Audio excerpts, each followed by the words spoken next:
即马诈骗的手路是百款，伫个网络的社群平台，包括人民找甲来，拢捌出现骗人投资的广告。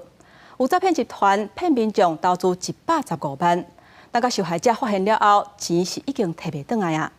另外，还佫有偷用电视主播的名义，甲民众拐780多万。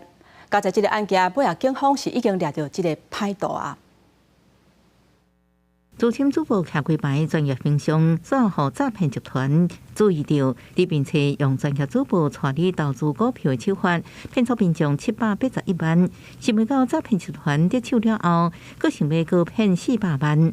得知诈骗集团相约被害人面交400万元，本分局以现场埋伏的方式，在本辖三民路现场逮捕了24岁的王姓香港籍车手。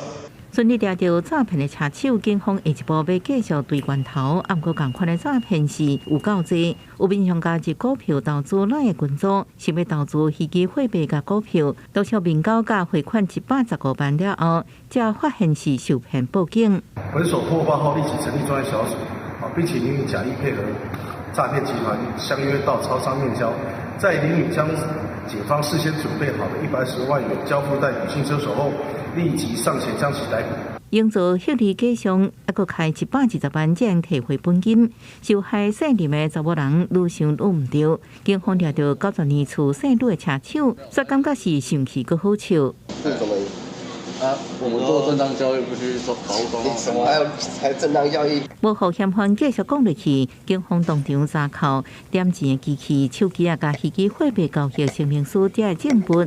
专案依照诈欺罪嫌移送地检署侦办。民众若想要投资，拄到高报酬、保证获利这关键的字，才是爱食细致。记者综合报道。